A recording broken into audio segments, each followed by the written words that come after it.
बंधुगण संघर्ष समय रे केही भी पाखकु आसंती नाही, किंतु सफलता पाइबा परे काहरी को भी निमंत्रण करने पड़ी न थाए। एहा ही जीवनर सत्यता। नमस्कार बंधुगण, आपण मानंकु मोर एही चैनल को स्वागत। आज एही ज्योतिष कार्यक्रम कन्या राशि पाई बहुत अधिक गुरुत्वपूर्ण अछि। आज आमे जानिबा कन्या राशि 2025 सेप्टेम्बर मासटी किपरि रहिबा। कन्या राशि मासिक राशिफल उपरे आलोचना करिबा। कन्या राशि व्यक्तिविशेषंकर सेप्टेम्बर मासटी किपरि रहिबा संपूर्ण भावरे आमे सही विषय रे आलोचना करिबा। सेमानकर स्वास्थ्य, शिक्षा, प्रेम संपर्क, वैवाहिक जीवन, भाग्य, क्यारियर एवं व्यापार वाणिज्य उपरे विस्तार भावरे आलोचना करिबा। नवग्रहंकर स्थिति मत देखिबा। नवग्रह कि प्रकार फल देबारे सक्षम हेबे। शेषरे अशुभत्व प्रदान करुथिबा ग्रहमानक पाई किछि विशेष प्रतिकार मते जानिबा। सेथिपाई भिडियोटी को शेष पर्यंत देखंतु। चलंतु आरंभ करिबा एही कार्यक्रम, जहाँकि आपणकर जन्म राशि चंद्र राशि उपर आधारित। सेप्टेम्बर मास आरंभ रे कन्या राशि रे नवग्रहंकर स्थिति विषय रे सर्वप्रथमे जानिबा। एहा पूर्वरु जदि आपणकर भी कन्या राशि हुई थाए एवं आपण भी ईश्वर को सच्चा हृदय भक्ति करती, विश्वास करती, तेबे एही भिडियोटी को लाइक करी कमेंट बॉक्स रे जय जगन्नाथ, जय माँ लक्ष्मी अवश्य लिखि दियंतु। ता सर्वप्रथम जानिबा एही सेप्टेम्बर मास रे कन्या राशि रे नवग्रहंकर स्थिति किपरि रहिबा। जेबे सेप्टेम्बर मास आरंभ हेबा तो कन्या राशि रे नवग्रहंकर स्थिति किछि एही प्रकार रहिबा जेमिति आपण स्क्रीन ने देखुछंती। बंधुगण, राशि चक्रर षष्ठ राशि हेउछि कन्या राशि एवं आपणक राशिर अधिपति हेउछंती बुध एवं बुध आपणकर द्वादश भावरे विराजमान अछंती एवं तांको सहित सूर्य एवं केतु विराजमान अछंती। आपणकर प्रथम भावरे मंगल विराजमान अछंती। आपणकर षष्ठ भावरे राहु विराजमान अछंती। आपणकर सप्तम भावरे शनि विराजमान अछंती। आपणकर दशम भावरे देवगुरु बृहस्पति विराजमान अछंती एवं आपणकर एकादश भावरे शुक्र विराजमान अछंती। ध्यान देई सुनंतु। सबुठ प्रथम जानिबा आपणकर स्वास्थ्य किपरि रहिबा एही सेप्टेम्बर मास 2025 रे। बंधुगण, प्रथम भाव होई थाए आपणकर स्वास्थ्यर भाव, आपणकर इम्यूनिटी सिस्टमर भाव एवं प्रथम भावर अधिपति बुध आपणकर द्वादश भावरे विराजमान अछंती। देखंतु, बुध आपणकर द्वादश भावरे 15 सेप्टेम्बर पर्यंत अछंती।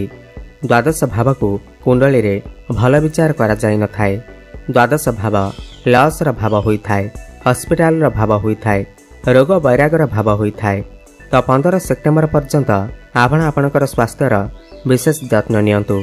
खास करी आपणकर त्वचा संबंधित समस्या, स्किन रिलेटेड समस्या, आपणकर किछि इन्फेक्शन, एलर्जी भली समस्या देखा देई पारे किंबा ठंडा ज्वर एवं काश भली समस्या देखा देई पारे। एथिप्रति आपण टिके ध्यान देबे एवं बाहर खाद्यपेय खाइबा ठारू आपण दूरे रुहंतु। किंतु 15 सेप्टेम्बर परे आपणकर जहाँ भी किछि स्वास्थ्य समस्या लागि रहिथिबा ताहा धीरे धीरे दूर होई जिबा। आपण स्वास्थ्यवान अनुभव करिवे। जिम एक्सरसाइज आज करने को आपण मन बलैबे। एबे जानिबा आपणकर शिक्षा क्षेत्र किपरि रहिबा एही सेप्टेम्बर मास 2025 रे। बंधुगण, पंचम भाव होई थाए आपणकर शिक्षा क्षेत्रर भाव एवं पंचम भावर अधिपति हेउछंती शनिदेव एवं शनि आपणकर सप्तम भावरे विराजमान अछंती। देखंतु, एही मासरे आपणकर शिक्षा क्षेत्र बहुत ही अधिक भल अछि, काहेकिना शनि आपणकर केंद्र रे सप्तम भावरे विराजमान अछंती। जेतेबेले 15 सेप्टेम्बर परे बुध आपणकर लग्न भाव को आसीबे, प्रथम भाव को आसीबे, एहा परे सूर्य मध्य आपणकर लग्न को प्रवेश करिवे। 15 सेप्टेम्बर परे खास करी आपणकर पाठपढ़ार स्थिति बहुत ही अधिक उत्तम रहिबा। 15 सेप्टेम्बर परे जदि आपणकर किछि एग्जाम अछि किमा पाठपढ़ारे आपण किछि बड़ डिसिजन नेबाकू चाहुचंती, बड़ परिवर्तन करिबाकू चाहुचंती, ताहले निश्चिंत भावरे करि परिबे। आपनको शुभफल प्राप्ति हेबा। 15 सेप्टेम्बर परे जदि आपणकर किछि एग्जाम अछि, खास करी कॉम्पिटिटिव एग्जाम प्रतियोगितामूलक परीक्षा रे आपण को सफलता प्राप्ति हेबा। आपण किछि उच्च शिक्षा करिबा पई बाहर को जाई पारंती, कोनोसी नूतन स्थान रे एडमिशन नै पारंती। आपणकर भितरे बुद्धि बढ़िबा, ज्ञान बढ़िबा। बुद्धि एवं ज्ञान बल रे आपण पाठ पढ़ारे बहुत अधिक उन्नति करिवे। एबे जानिबा आपणकर प्रेम जीवन किपरि रहिबा एही सेप्टेम्बर मास 2025 रे। बंधुगण पंचम भाव हुई थाए आपणकर प्रेम जीवनर भाव, शिक्षार भाव एवं संतानर भाव मते होई थाए। जेमिति कि मैं आपन को कहिले पंचम भावर अधिपति शनिदेव आपणकर केन्द्र रे सप्तम भाव विराजमान अछंती, किंतु शनि ठारू बुध षष्ठ रे विराजमान अछंती। तो शनि एवं बुधंकर षडाष्टक जोग बनुअछि। तो 10 सेप्टेम्बर पर्यंत आपण को आपणकर प्रेम जीवन उपरे विशेष ध्यान देबार अछि। समय समय आपणक भितरे कଳି झगड़ा मन मनांतर होई पारे, काहेकि ना षडाष्टक जोग बनुअछि। किछि नथिबा सडन आपणक भितरे कଳି झगड़ा होई पारे। आपण आपणकर पार्टनर को ऊपर संदेह करि पारंती, डाउट करि पारंती, जहा फल आपणकर प्रेम जीवन रे समस्या देखा देई पारे। किछि पिलामानकर कथावार्ता बंद मध्य होई जाई पारे, ब्रेकअप मध्य होई जाई पारे।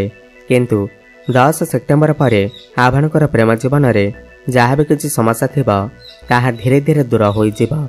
जो मानकर कथावार्ता बंद होई जाइथिबा, ब्रेकअप आदि होई जाइथिबा, सेमानकर पुणी थरे कथावार्ता होई पारे। प्याचअप हेबार मध्य संभावना बनुअछि। एवं जो माने भी सिंगल अछंती सेमानकु नूतन पार्टनर मिलिबा सहित भ्रमण सुख आपण को प्राप्ति हेबा एवं आपणकर भल पाइबा विवाह रूप मध्य नै पारे। एवं जानिबा आपणकर वैवाहिक जीवन किपरि रहिबा एही सेप्टेम्बर मास 2025 रे। बंधुगण सप्तम भाव हुई थाए आपणकर वैवाहिक जीवनर भाव एवं सप्तम भावर अधिपति बृहस्पति आपणकर दशम भाव रे क्यारियर भाव रे विराजमान अछंती।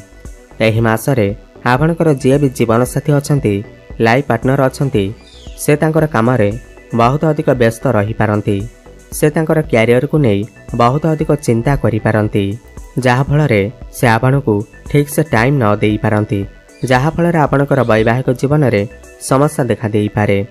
सप्तम रे शनि बसिथिबारु आपणकर लाइफ पार्टनर को भितरे टिके जिद्दीपण देखा देई पारे।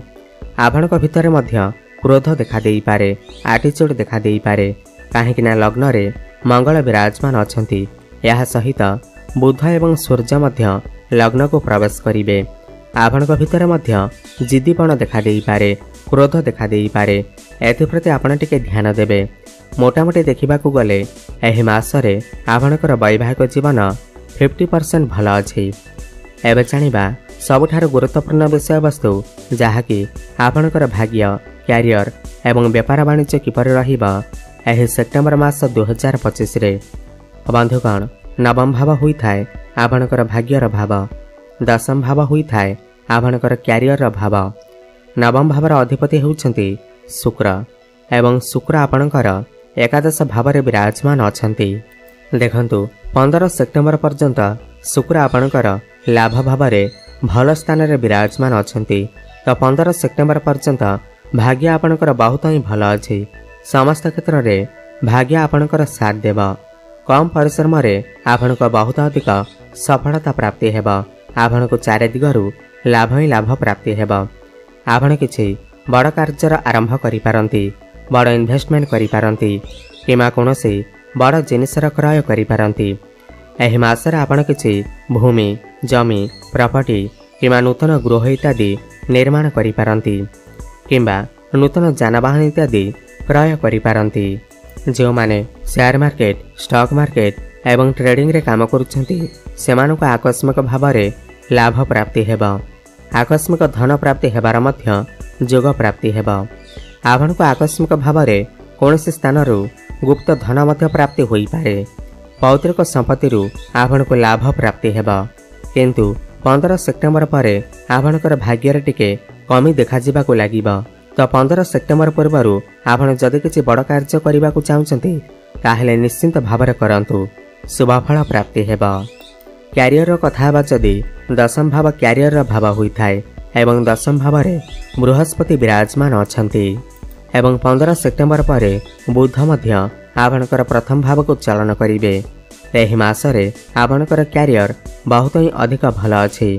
खासकर 15 सेप्टेम्बर पर आपण आपणकर क्यारियर रे बहुत अधिक उन्नति करेंगे। आपण पाखक नुआ नुआ काम आसीपारे। आपण समस्त टार्गेट को अचीव करिबारे सफलता लाभ करेंगे।